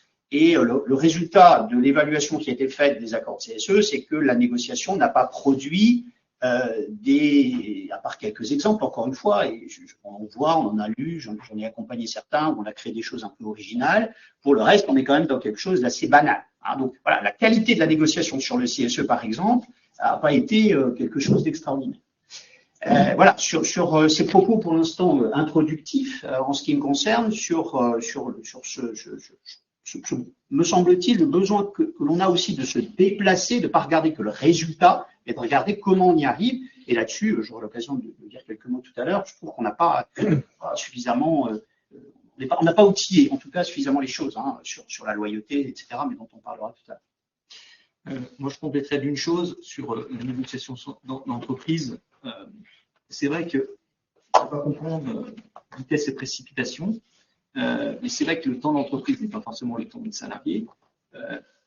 L'expérience montre que pour qu'une négociation soit efficace et qu'elle puisse produire des effets, il faut qu'il y ait quand même un partage d'informations à l'origine qui soit assez fort. Et c'est vrai que de temps en temps, dans les entreprises, ce travail de fond n'est pas forcément suffisamment bien fait, ce qui fait qu'on doit le faire au moment où on va engager la négociation. En fait, c'est au moment où on a besoin d'aller vite, on doit avoir un stop, en fait, pour dire d'abord, on va expliquer les choses. Et ça, c'est vrai que c'est mal compris dans certains cas par les entreprises. On s'aperçoit que ce stop est toujours nécessaire. Si ce stop est bien fait, on explique de manière pédagogique les contraintes, les enjeux, et pourquoi on veut négocier, par exemple, un accord de performance collective, ou éventuellement une RCC, mais je vais prendre l'exemple de l'accord de performance collective, surtout que ça va être un peu notre fil. Une fois qu'on a fait cet effort, on va dire, de pédagogie, généralement, derrière, une fois que en face, je dirais que dans la partie syndicat, CSE, etc., que ça a été compris, la négociation va vite. Il y a une sorte de moment de maturation et après ça va vite. Donc, moi, je ne peux qu'inviter les entreprises à essayer de structurer le plus en amont possible et de manière pérenne et habituelle ce partage d'informations pour que justement, quand on en a besoin, les partenaires de la négociation soient mûrs contre les enjeux pour pouvoir basculer assez vite. Parce que c'est vrai que ça va être une des contraintes, et c'est le temps qu'il faut y consacrer pour aboutir à un accord. Donc voilà. Donc après, ce qu'on voulait aussi rappeler, c'était les deux principes de négociation. C'est qu'avant, on avait une négociation avec les organisations syndicales hein, pour faire un accord collectif au sens juridique du terme. Maintenant, on a les modes de négociation dérogatoire, donc sans délégués syndicaux, qui nous paraissent extrêmement importants. Mais c'est vrai que moi, ça c'est mon prénom en la matière. Comme on dit, c'est dans le nom, hein, négociation dérogatoire. Vu qu'il s'agit de négociations dérogatoires, il est vrai, dans certains cas, avec des partenaires qui ont moins de maturité sur le sujet, que ce soit le CSE et encore que, oui, alors là, dans les plus petites entreprises, quand c'est directement avec les salariés. Par contre, il est essentiel de respecter le processus établi par le Code du travail à la lettre. À la lettre. Parce qu'il y a un cadre qui a été mis justement dans ces négociations dérogatoires pour qu'on aboutisse justement à une qualité de la négociation et que ça puisse aboutir à un accord valide. Et moi, je ne cesse de le répéter aux entreprises, si on se lance dans une négociation dérogatoire, c'est à la lettre. Et qu'il y a des délais, on les respecte pour que justement, on respecte le cadre dérogatoire qui peut aboutir à un accord collectif d'entreprise, et ça je suis totalement d'accord, qui est un acte fort parce qu'il va créer une règle dans une entreprise. Et là, ce sujet, on a un arrêt de la Cour d'appel de Nancy, parce que finalement, il y a peu de jurisprudence sur le sujet, parce que c'est un peu plus élargissant sur le principe de loyauté de la négociation, on a peu de jurisprudence sur le sujet, et on a un arrêt de la Cour d'appel de Nancy du 6 février 2023, alors qui était au sujet d'une négociation d'un accord de performance collective avec un CSE, oui, qui est assez intéressant sur le sujet, et on va l'aborder. Peut-être, pardon, dire à nos confrères qu'il a été publié oui, dans la semaine sociale l'AMI, il a été un peu publié là, ces derniers temps un peu partout parce qu'il est il est assez intéressant, assez novateur. Il a été surtout publié, c'est pas directement le sujet qui me- 6 février 2023. Et il y a un numéro de RG 21/03-031 pour d'appel de Nancy. Qui a principalement dit qu'un accord de performance collective, pour ça qu'il est connu, un accord de performance collective peut permettre de fermer un site. C'est en synthèse, c'est un peu plus compliqué que ça, mais en tout cas, il n'y a pas d'interdiction de principe. En fait, il a pris le contre-pied du ministère du Travail, pas totalement, parce que le ministère du Travail a mis des précisions qui sont oubliées souvent d'ailleurs, dans le réponse du ministère du Travail. Donc, il est surtout connu pour ça. Mais il y a aussi des éléments intéressants sur les modes de conduite de la négociation. Alors, en amont de la négociation, tout commence dans la négociation, c'est le déclenchement de la négociation. Ça, on en a parlé. Je voulais juste rappeler à ceux qui nous suivent en visio que le support de votre intervention est accessible. On l'a déjà signalé, je voulais quand même le rappeler. On l'a déjà indiqué. Alors, quelle information consultation du CSE? Articulation de la négociation et de la consultation du CSE, vous l'avez abordé, le sujet du pas de deux à faire entre les deux. Moi, je ferai une observation sur le sujet, c'est que depuis l'arrêt EDF de 1998, on a quand même, dans la très grande majorité des cas, des délégués syndicaux qui font partie des CSE. Qu'en pratique, souvent, dans les délégations syndicales, on a des délégués syndicaux qui vont s'adjoindre à un certain nombre de membres du CSE. Donc, il y a une proximité, un partage d'informations qui est assez fort. Et puis surtout, en fait, moi, je me pose toujours la question, impliquer le CSE, c'est bien, mais on parle toujours de la procédure de consultation. En fait, la consultation, c'est un processus juridique très normé, avec des délais, des contraintes, etc. Mais on peut très bien impliquer un CSE sans rentrer dans ce processus-là formel de procédure de consultation. On peut très bien informer un CSE, tous les 15 jours, tous les mois, par des réunions, etc., recueillir ses observations, son avis, d'une certaine manière, sans qu'on soit dans son cadre rigide, qui, de temps en temps, peut apparaître comme étant justement trop rigide. Donc, il y a le texte, hein, et je pense que ce texte, par principe, est bon, parce que dans certains cas, on est quand même dans quelque chose d'un peu évident. On a négocié pendant des mois avec le délégué syndical, les délégués syndicaux, la plupart des CSE, les CSE sont informés, on va demander leur avis. On ne peut pas oublier que ça remonte des délais, ça rajoute du temps, ça peut paraître un petit peu contraint. Mais je suis entièrement d'accord, c'est qu'il faut qu'il y ait une implication du CSE. Mais je pense que cette implication du CSE peut se faire de manière plus souple par le biais d'une information. Peut-être, si tu le permets, par rapport à ce que vous disiez, Laurent Millet, tout à l'heure, sur la question de l'articulation CSE, organisation syndicale, c'est un élément de nuance par rapport à ce que vous indiquiez. À mon sens, le plus important, c'est pas tant que là, on est dans une hypothèse, enfin, on va clarifier. L'arrêt de Nancy, on va y revenir, c'est une hypothèse de négociation qu'avec le CSE. Là, on est repassé sur le sujet où il y a des DS et un CSE. Bon, je reste dans l'hypothèse DS-CSE. C'est vrai que les délégués syndicaux sont l'émanation du CSE par les élections et la légitimité qu'ils tiennent de là. Et par ailleurs, c'est l'accord négocié qui peut, dans les thématiques de la négociation, prenons par exemple un accord de RCC, un accord d'un APC, un PSE ou un accord de... Le délégué syndicaux peuvent, dans l'accord, dire ce que doit être l'infoconsulte du CSE, voire dire qu'il n'y en a pas. Bon. Pour moi, le plus important, c'est pas tant de savoir si le CSE doit être consulté ou pas, que je parle de la négociation collective, que les négociateurs, la représentation du personnel, si on élargit les choses un petit peu, aient l'ensemble des informations nécessaires à la compréhension du sujet qui leur est soumis. Parce que sur la négociation qui permet les outils de restructuration et de réorganisation d'entreprise, il ne faut pas oublier, je reviens à la symétrie que j'évoquais tout à l'heure, que l'entreprise, elle se prépare depuis des mois. Elle construit son projet, elle le pense. et elle vient à un moment donné, lorsque ce projet est à maturité, le proposer ses interlocuteurs représentants du personnel. Si à ce moment-là, on n'a pas, du côté de la représentation du personnel, au sens large du terme, des éléments permettant d'aborder la négociation en toute connaissance de cause, bah, effectivement, on a une asymétrie dans la négociation. Donc, c'est vrai qu'on se servait ou on se sert du CSE pour dire bah, le CSE doit être consulté. Là, par exemple, pour nous, on considère que c'est une révision des orientations stratégiques. Donc, vous venez de nous parler d'un accord de RCC ou d'un APC, vous le fondez sur une orientation de l'entreprise qui fait que, mais ça, on n'en a pas parlé dans les orientations stratégiques. Donc, les CSE pourraient demander la réouverture ou en tout cas l'adaptation. Je ne sais pas ce que tu en penses. Ou alors l'entreprise dit, ben moi j'envisage de supprimer une 50aine de postes pour les raisons suivantes. Je propose l'ouverture d'une négociation d'APC. Pour moi, il est essentiel qu'on sache pourquoi, où on va, à quoi ça sert. Ça, c'est plutôt l'amont, un état des lieux, un diagnostic.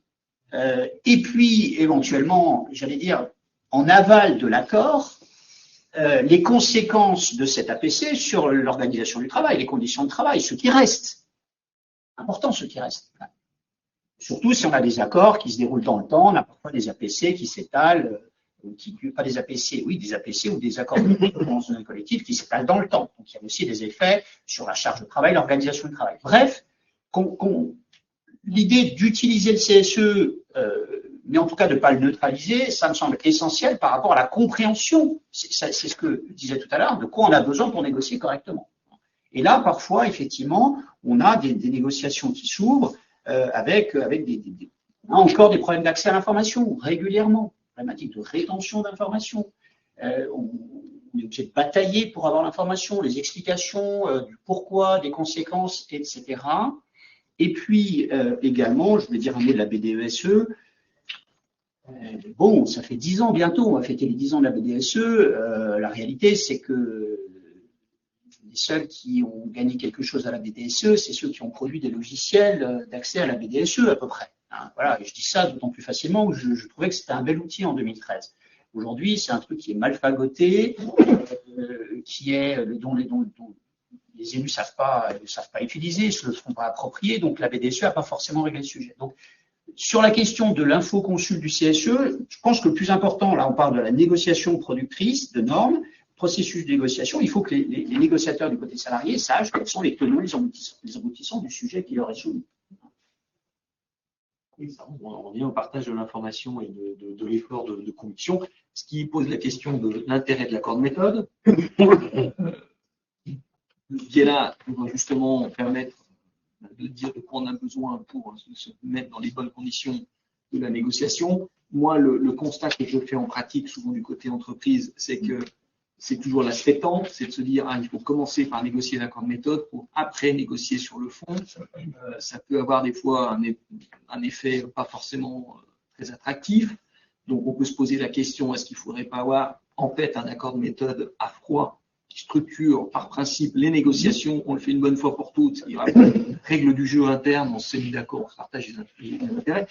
Je n'ai pas connaissance que ce type d'accord existe, mais je me pose la question de savoir est-ce que ce ne serait pas un bon outil.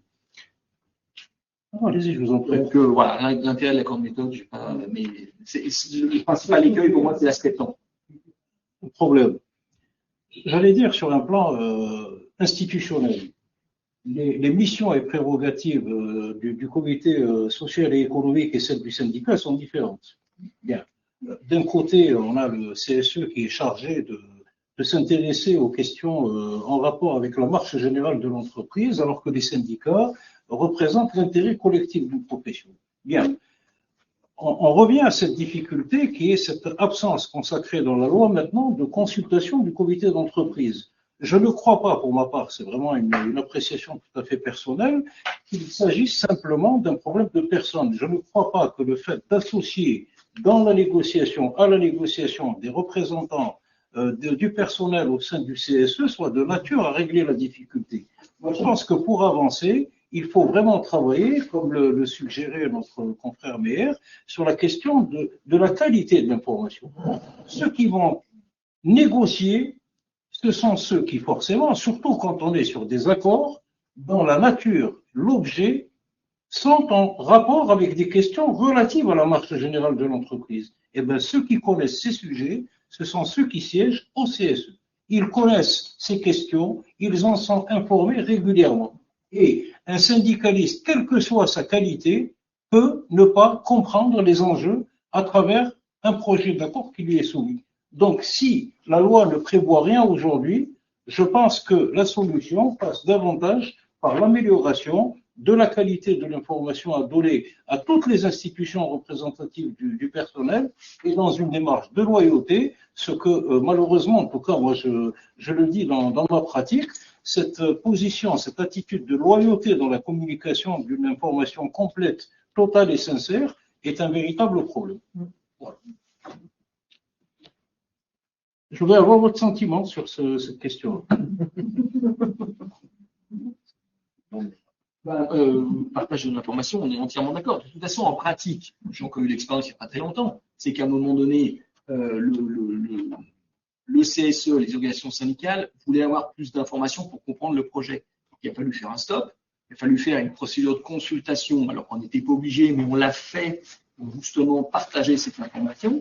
On y a passé 2 ou 3 mois. On a fait 2 ou 3 mois de ceci, et après, la négociation derrière se fait en 15 jours. Parce qu'en fait, il y a une clé qui est tombée, en fait, une porte qui s'est ouverte. On est rentré, on a dit, OK, on a compris, on est d'accord, maintenant on va accompagner la restructuration. Et en fait, il a fallu leur expliquer, parce qu'une restructuration, il y a 2 manières de la vivre dans une entreprise. Parce qu'il y a un principe, c'est que de toute façon, quand un employeur doit se restructurer, veut se restructurer, il se restructurera. Parce qu'on peut dire ce qu'on veut, les tribunaux, il y a eu plein de tentatives, ça n'a jamais empêché une restructuration de se faire. Donc en fait, il y a 2 manières de la voir. C'est soit on la subit et on la conteste, soit on l'accompagne dès le début. Et je pense que l'outil négociation collective est justement là pour structurer et de se dire, on va rentrer, c'est que maintenant, on va négocier maintenant, tout de suite, en fait, l'ensemble du package. Et une fois qu'on aura terminé ça, il n'y aura plus de contentieux. Et moi, c'est mon expérience, c'est qu'une fois que nous, conseil, on a signé l'accord, etc., on n'entend plus parler du dossier. Alors, plus du tout, c'est vrai qu'on n'a plus du tout de contentieux derrière. Mais il y a une sorte de, quand même, d'apaisement et de pacification, et les entreprises sont quand même, on en revient toujours à la sécurité juridique. Les entreprises sont quand même, elles préfèrent tout faire maintenant plutôt de se dire derrière, il y aura des contentieux, ça va durer pendant je ne sais pas combien de temps, c'est très aléatoire, et puis c'est lourd à gérer, hein. Mais pour les salariés aussi. Moi, en tout cas, j'ai la conviction que si on a moins de contestations sur les restructurations et donc la contestation du motif économique ayant prévalu à des restructurations, on a moins de contentieux, en tout cas à mes yeux, hein. Non pas parce que aujourd'hui nous avons davantage de leviers de négociation, nous avons moins de contentieux parce que l'accès aux juges en matière prud'homale a diminué. Parce qu'aujourd'hui, on a des plafonds d'indemnisation qui découragent beaucoup de salariés. Donc, il n'est absolument pas évident. Voilà, des représentants des salariés qui n'ont pas un débat sur le motif et ont prévalu à leur licenciement et contraints de ne négocier que sur les mesures d'accompagnement prévues au plan de sauvegarde de l'emploi, je ne crois pas fondamentalement que ce soit de nature à régler la question. Je pense que le débat sur les motifs ayant prévalu à une restructuration et donc à la suppression d'emplois est une étape qui est absolument incontournable. Peut-être que sur la question de l'information, il y a peut-être que tu peux parler de l'accord Nancy, de l'arrêt Nancy avec la négociation TCSE et puis. Alors, l'arrêt de Nancy est intéressant à plusieurs titres. Le premier titre, parce que c'était en fait finalement un débat qu'on avait avec les Gorges quand on a préparé notre intervention, c'est que notamment, quand je cite, à un moment donné, se pose la question de savoir si, par exemple, l'entreprise arrive avec un projet d'accord. Et en fait, j'ai compris assez rapidement que dans certains cas, si l'employeur arrivait avec un projet d'accord, c'était un peu vu comme si c'était un projet d'adhésion. Voilà, en fait, j'ai rien à négocier, voilà mon projet, c'est vous signez pas. Alors que, en fait, c'est pas du tout le cas. Mais vraiment pas du tout le cas. En fait, quand de certains cas, pour moi, un employeur, à un moment donné, va sortir un projet d'accord, c'est un effort de structuration. Parce que c'est bien de négocier pendant plusieurs séances en PowerPoint, en Excel, en se montrant, en parlant de mesures au sens, on va dire, large. Mais à un moment donné, l'accord, il va avoir une structure, il va devoir être rédigé avec précision, parce que c'est un acte juridique fort qui est important. Donc, c'est plutôt une structuration, une aide à la négociation, en disant voilà le projet, mais après on est là pour l'amender ensemble, le rédiger ensemble, le modifier, et c'est pas forcément un contrat présenté comme un contrat d'adhésion. Donc, ce qui est intéressant, c'est que la Cour d'appel de Nancy, dans son arrêt du 6 février 2023, a finalement répondu à cette question.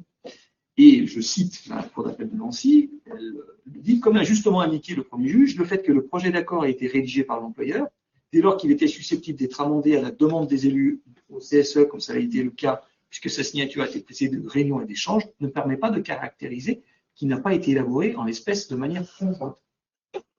C'est assez intéressant de ce point de vue de voir que c'est possible et il ne faut pas mal interpréter la présentation d'un projet qui paraît très ficelé, mais on sait que de toute façon, à l'issue de la négociation collective, il aura été sacrément modifié. Alors, je vais répondre parce que je n'ai pas la même approche de Guillaume là-dessus. Je vais juste redire 2 mots sur la question de l'information. Pardon, mais j'y tiens. Pour moi, c'est essentiel de savoir, d'avoir suffisamment d'informations pour savoir de quoi on négocie, quels sont les enjeux, les conséquences. Juste peut-être quelques repères. La négociation avec les délégués syndicaux, on oublie souvent, et je confesse que je l'ai pas redécouvert, mais je n'en ai pas forcément en tête, 22-32-20, qui rappelle que l'objet, la périodicité des négociations, ainsi que les informations nécessaires à remettre préalablement aux délégués syndicaux sont fixées par accord entre l'employeur et le DS, dont les conditions prévues aux articles machin et machin. Je reviendrai sur les articles machin et machin. C'est-à-dire que normalement, toute négociation, c'est pas normalement, toute négociation, quelle que soit la thématique, est censée s'ouvrir sur la discussion autour de l'objet de la négociation. Et pas simplement, le texte parle d'objet de périodicité des négociations, donc ça semblerait renvoyer à la négociation obligatoire, mais pas que, ça ne renvoie pas à la négociation obligatoire, c'est toute négociation. Sont fixées par accord, notamment les informations nécessaires. Ce qui est intéressant, c'est que dans les conditions prévues aux articles L22-22-3, L22-22-3 renvoie à la négociation de branche qui prévoit notamment un calendrier, etc. Et à L22-22-3-1 qui dit une convention peut définir la méthode permettant donc c'est l'accord de méthode permettant la négociation de s'accomplir dans des conditions de loyauté et de confiance mutuelle. Donc l'articulation des textes, c'est de dire la négo doit s'ouvrir par une discussion autour de les informations nécessaires permettant au délégué syndical de négocier, renvoyant à un texte qui parle de confiance et de loyauté mutuelle.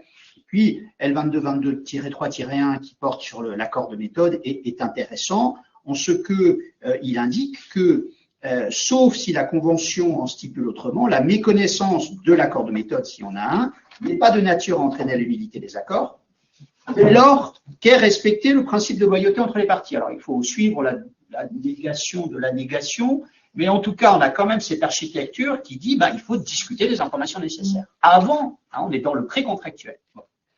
Ça, c'est la négo avec les délégués syndicaux. La négo avec le CSE, eh bien, c'est 22, 32, 27 et suivants, notamment 22, 32, 29, la négociation entre l'employeur et les membres de la délégation du personnel au CSE, mandatés ou non, ou les salariés d'entreprise mandatés, donc même quand il n'y a pas de CSE avec les salariés mandatés, se déroule dans le respect des règles suivantes. Indépendance des négociateurs vis-à-vis de l'employeur, c'est bien de le rappeler. 2, élaboration conjointe du projet d'accord avec les négociateurs, c'est ce que Guillaume vient d'illustrer. 3, concertation avec les salariés, on y reviendra. 4, faculté de prendre en tâche avec les OS. Et par ailleurs, les informations à remettre aux membres de la délégation du personnel, du CSE, mandatés ou non, ou aux salariés mandatés préalablement à la négociation, sont déterminées par accord entre ceux-ci et l'employeur. Donc, à chaque fois, on a l'idée, j'étais mauvaise langue tout à l'heure en disant que le processus de négociation est insuffisamment organisé, mais en tout cas, je trouve qu'on n'utilise pas suffisamment ces textes qui, que ce soit la négo avec les DS, la négo avec le CSE, avec le salarié mandaté, même quand il n'y a pas de salarié mandaté, on devrait normalement se poser autour de la table et de dire on se met d'accord sur les informations. Et puis, dernier point peut-être intéressant, on était avec Amine il y a 4 ans au même endroit, on parlait de la loyauté de la négociation collective. J'avais déjà évoqué les dispositions du Code civil 1112 et 1112.1 sur le devoir d'information précontractuelle, qui me semblent être des outils intéressants. J'appelais il y a 4 ans, 4 ans à l'utilisation de ces textes, je ne les ai pas vus utiliser. On a vu que l'accord d'entreprise, c'est à la fois du contractuel et du réglementaire, mais là, on a des outils du Code civil qui, à mon avis, pourraient être utilisés parce que la sanction, c'est la nullité. On y reviendra. Celui qui a des informations, le texte nous dit, celle des parties qui connaît une information dont l'importance est déterminante pour le consentement de l'autre, doit l'en informer dès lors que légitimement cette dernière ignore cette information ou fait confiance à son co-contractant. Appliquer à la négociation collective, d'une négociation qui aurait été menée à l'aveugle, me semble être un texte avec un potentiel intéressant sur la loyauté. Alors, on n'est pas dans le dol, mais quand même, il y a cette idée de loyauté. Donc, on voulait simplement rappeler aux confrères qu'il y avait quand même quelques éléments sur lesquels on pouvait s'appuyer pour cette phase. Je suis toujours dans la phase amont. Et notamment, pour remettre en lumière le 22-32-29, qui effectivement ne doit pas être oublié, la Cour d'appel de Nancy, après avoir dit le fait que l'employeur présente un projet, c'est pas un sujet, elle dit ensuite, en revanche, il n'est pas contesté que les salariés n'ont été à aucun moment de la négociation consultés et sollicités par l'intermédiaire de la direction ou de leurs représentants. Pour estimer néanmoins la procédure régulière, le premier juge a considéré qu'il revenait aux membres de la délégation de salariés d'informer et d'interroger les salariés et que le manquement ne pouvait pas être reproché à l'employeur. Et la Cour d'appel dit néanmoins, contrairement à ce qui a été retenu, il n'apparaît pas que les textes opèrent une telle distinction et il appartenait à l'employeur soit de procéder lui-même à la consultation des salariés, soit de s'assurer que les salariés élus y procéderaient dans le cadre d'un accord de méthode, dans la mesure où cette consultation c'est non dans l'intérêt des parties à l'accord, mais au profit des salariés concernés par son application. Alors, c'est extrêmement intéressant déjà, c'est de remettre en lumière cette notion de concertation avec les salariés, mais c'est vrai que la position de la Cour d'appel de Nancy interroge un peu parce que finalement, l'employeur il négocie avec des représentants du personnel. Ils ont été élus, ils sont représentants du personnel. Et là, on va demander à l'employeur finalement d'aller s'immiscer dans le rôle des représentants du personnel pour aller s'assurer que les salariés ont bien été consultés. Moi, ça me pose un petit problème de positionnement. Je ne pense pas que ça relève de l'employeur. Mais c'est le principe du mandat. C'est le principe du mandat. Non, voilà. Oui, on pourrait même penser que ça serait de dire vous le faites pas, moi je vais m'assurer que. On va le faire. Mais je pense pas qu'on puisse le reposer. C'est pour ça que le texte, à ce niveau-là, il pose question quand même. Parce que la concertation avec les salariés, en principe, il y a des représentants du personnel, ils ont été élus pour ça, donc ils ont un pouvoir qui leur a été conféré par leurs électeurs pour justement pouvoir les engager. Est-ce que c'est forcément à l'employeur d'aller concerter avec les salariés parce que les élus ne le font pas? Ça me pose question. C'est pas ce que dit l'arrêt. Alors, je suis d'accord avec toi sur le fait que ça pose question. La question, c'est de savoir si c'est un problème juridique ou si c'est un problème presque philosophique de savoir, on va dire, le CSE a été élu, donc TAC, qui représente les salariés, etc. Bon. Alors, sur le plan juridique, on a quand même le texte, 22-32-29, qui dit que la négociation entre l'employeur et le CSE, etc., se déroule dans le respect notamment de la concertation avec les salariés.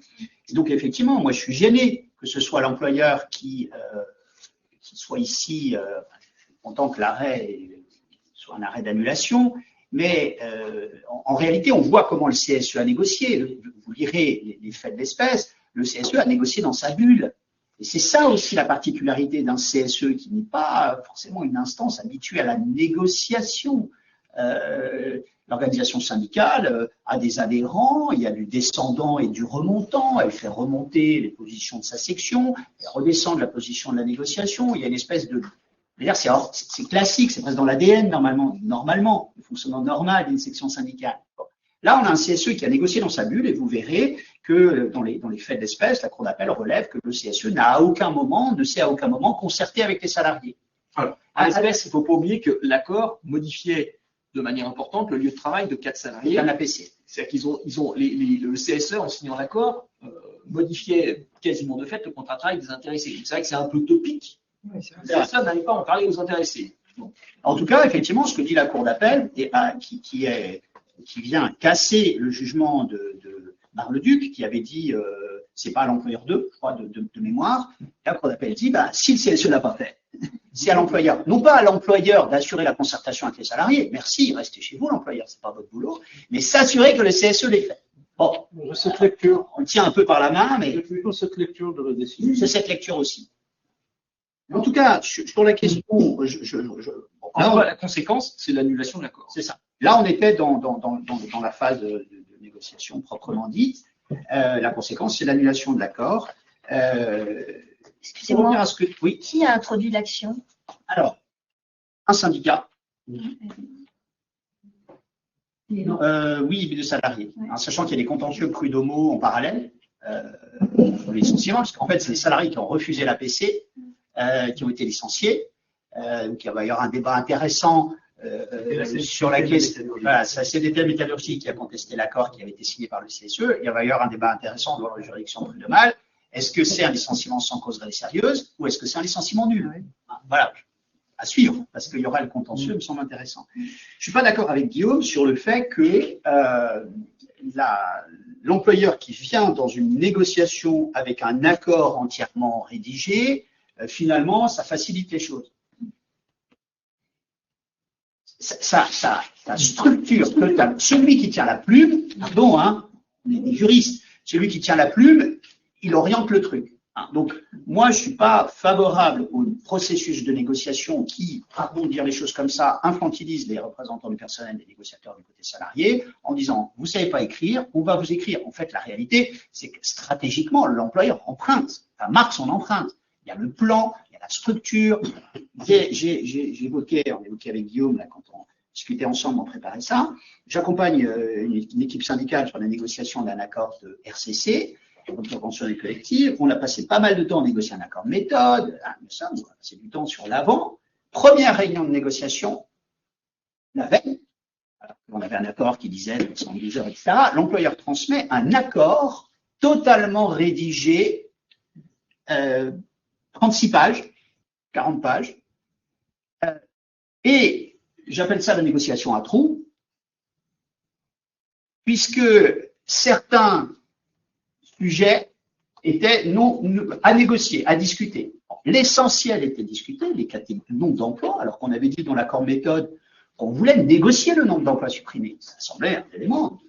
Qu'on voulait négocier les catégories aussi, savoir quelle catégorie était visée, qu'on voulait négocier les catégories de substitution, le cas échéant, qu'on voulait négocier le calendrier, et la direction, tout ça, elle l'a figé, et elle vient qu'un accord ficelé où il y a des trous, la durée du congé de mobilité, l'indemnité, enfin la prime le budget formation des salariés. Bon, vous voyez que la négociation, elle est ficelée. Hein, donc clairement, pour moi, c'est un sujet de loyauté dans la négociation. Voilà.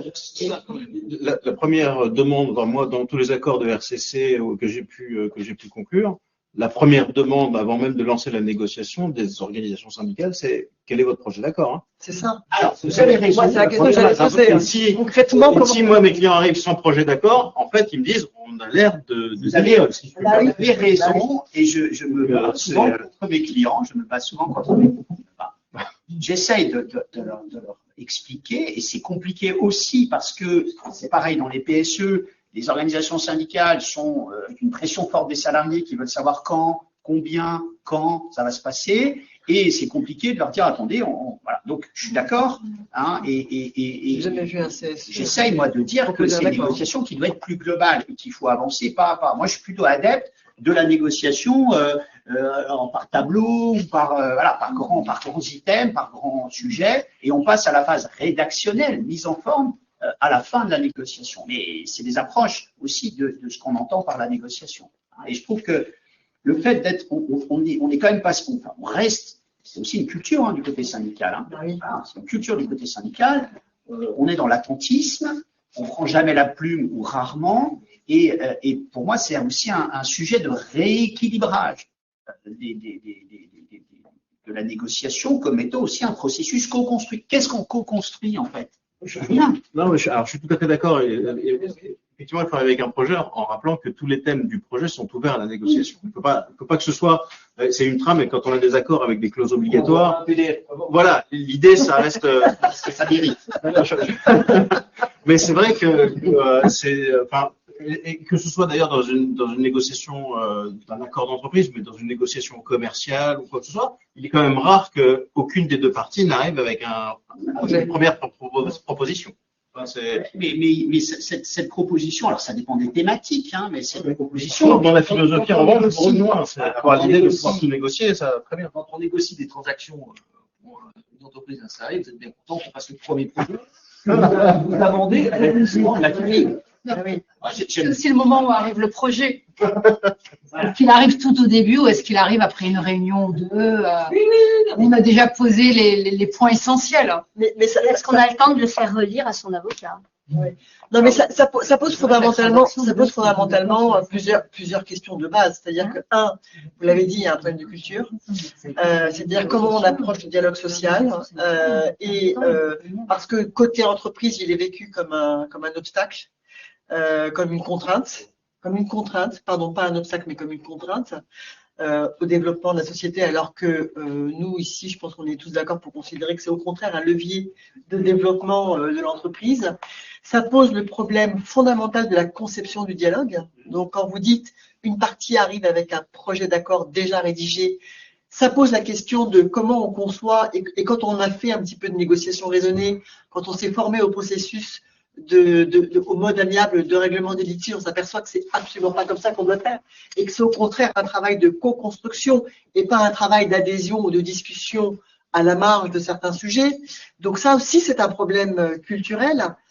Et puis, ça pose aussi fondamentalement, je pense que vous l'avez dit, le problème, comment dire, qui est la loyauté, hein, évidemment. Mais ça repose sur la transparence et la transmission des informations.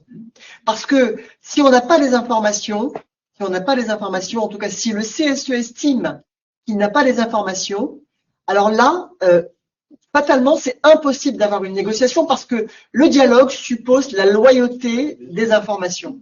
Donc, ce que vous avez dit sur la BDESE, c'est fondamental. C'est fondamental, mais ça pose aussi le problème de la formation des élus. Pardon, mais c'est fondamentalement le sujet de la formation des élus. Les élus ne sont pas formés, les élus ne se forment pas, ne prennent pas forcément le temps ou l'initiative de se former. Ils se forment à la marche sur Internet, sur Google, enfin comme ça, un petit peu à l'arrache. Et là, quand on n'a pas des élus formés, forcément, ça aboutit à ce qu'on vous a dit. Ou est-ce que vous avez, donnez-nous l'accord. Alors que c'est pas comme ça qu'on négocie. Toutes les organisations syndicales ont des organismes de formation. Je parle pas des DS, je parle vraiment pour le coup, je parle des CS. Mais je suis d'accord, vous avez raison. Mais il y a combien de salons professionnels pour les CSE? Il y a des cabinets d'expertise technique qui sont très très bons, qui sont là pour former, mais ils ne le font pas forcément. Et donc, budget, pardon, mais alors le budget, combien de fois on se retrouve avec des budgets qui ne sont pas dépensés et ils l'utilisent après pour faire des activités culturelles? Oui, il pourrait. Il a un peu baissé, mais il pourrait, mais ils ne le font pas, forcément. Très rapidement, Georges voulait prendre la parole. Ensuite, non, mais pour ce qui concerne le contenu des BDS, pour ce qui concerne les BDSE, ou BDS, je ne sais plus comment les appeler. Moi, je pense que c'est une question aussi il y a la question de la formation et autres, mais il y a aussi la question, je pense qu'il faudrait que les services du ministère du Travail, notamment, soient beaucoup plus incitatifs sur les contenus et surtout sur la manière dont sont présentées les choses. Parce que, qu'est-ce que c'est qu'une BDSE? Normalement, c'est des chiffres. Des chiffres, c'est-à-dire avec les données antérieures des 2 dernières années, l'année en cours, et, comme le dit le texte, si elles sont connues, les données pour les 3 années à venir, on va le dire comme ça. Or, aujourd'hui, qu'est-ce que c'est que les BDSE dans beaucoup de cas? C'est une compilation de documents PDF où la personne, où les élus et autres doivent faire un jeu de comment on appelle ça, presque le jeu de loi, des PDF qui renvoient à un autre, etc., etc. C'est-à-dire qu'en fait, il y en a trop qui sont conçus comme finalement un empilement de documentation qu'on remettait avant sous forme écrite aux élus du CSE. Il y en a un certain nombre comme ça. Moi, c'est ce qui ressort de l'enquête qu'on avait faite pour le cercle Maurice Cohen, très clairement sur ce contenu. C'est pas tellement une pauvreté de contenu, c'est aussi une pauvreté de présentation. Concrètement, l'outil n'a pas été approprié par combien de fois, je demande à des équipes, vous avez une BDESE? Voilà la réponse. Il y a une Dropbox. C'est vrai que Il y a une Dropbox. juste un mot peut-être sur l'après signature, parce que l'après signature dépend de ce qu'on met dans l'accord aussi. Moi, je trouve important aussi, je constate, je regrette qu'il y a finalement assez peu de suivi des accords collectifs. De manière générale, je parle des accords structurants, hein, je parle des accords de GEPP par exemple, des accords de RCC qui s'écoulent dans le temps, des APC qui s'écoulent dans le temps, ou des accords de PSE. Le comité d'évaluation des ordonnances d'ailleurs l'a dit, s'agissant des accords en général et des accords de CSE, hein, il y a peu d'évaluation faite, peu de suivi des accords, alors même que c'est des accords qui ont tendance à se complexifier. Parfois, on écrit des trucs, on ne sait pas ce que ça va donner. Donc, moi, je trouve important, on en a discuté avec Guillaume, je trouve important de prévoir, dans la mesure du possible, des commissions de suivi, mais aussi de définir des accords de suivi. D'ailleurs, je prends l'exemple par rapport au CSE, par exemple, de dire combien on a fait de réunions finalement, combien de temps ont-elles duré, est-ce qu'on a pu traiter tous les sujets, est-ce que des éléments un peu d'indicateurs. Prévoir aussi, je trouve important dans un certain nombre d'accords, des clauses de revoyure, y compris avec des conditions. Un APC, potentiellement, pourrait prévoir une clause de retour à meilleure fortune. Donc, et dans ce cas, ça veut dire qu'il faut prévoir quel fait générateur qui oblige les parties à revenir autour de la table. Ça me semble important. Et puis, voilà, c'est à peu près tout ce que je voulais indiquer. Ce qu'on voulait indiquer, peut-être quand même insister sur le fait que le contenu de l'accord dépend aussi un peu de nous, avocats, hein, qui accompagnons nos clients dans la rédaction, parce que c'est de plus en plus le point d'entreprise. On a suffisamment pesté contre le manque de clarté de certains textes législatifs ou réglementaires. Plus il va y avoir de textes, plus il va y avoir des problèmes d'interprétation et potentiellement, donc ici prévoir des clauses d'interprétation, ce genre de choses. On en parlait ce matin, M. Hugo en parlait ce matin, éventuellement des éléments aussi de suivi de l'accord, prévoir des modalités de révision, etc. Je pense en particulier quand on traite de sujets très structurants, j'accompagne une équipe sur un accord de GEPP, on travaille sur un truc à 4 ans, on est dans la prospective et c'est aussi bien de se fixer des rendez-vous, savoir comment ça avance, prévoir la possibilité de renégocier et ainsi de suite. Et je terminerai sur un truc boutique, mais c'est aussi notre valeur ajoutée d'avocat que d'apporter ça à nos clients. Et avec l'évolution de notre métier, tout un tas de choses que les gens sont capables de faire tout seuls et vont être capables de faire tout seuls, notamment avec des modèles, etc. Voilà, notre capacité, c'est de faire du sur-mesure et d'être sur de l'ingénierie avec de la créativité aussi. Tout à fait. Merci infiniment. Bravo. Nous arrivons au terme de nos travaux. C'était vraiment passionnant. Merci d'avoir participé donc à cet atelier.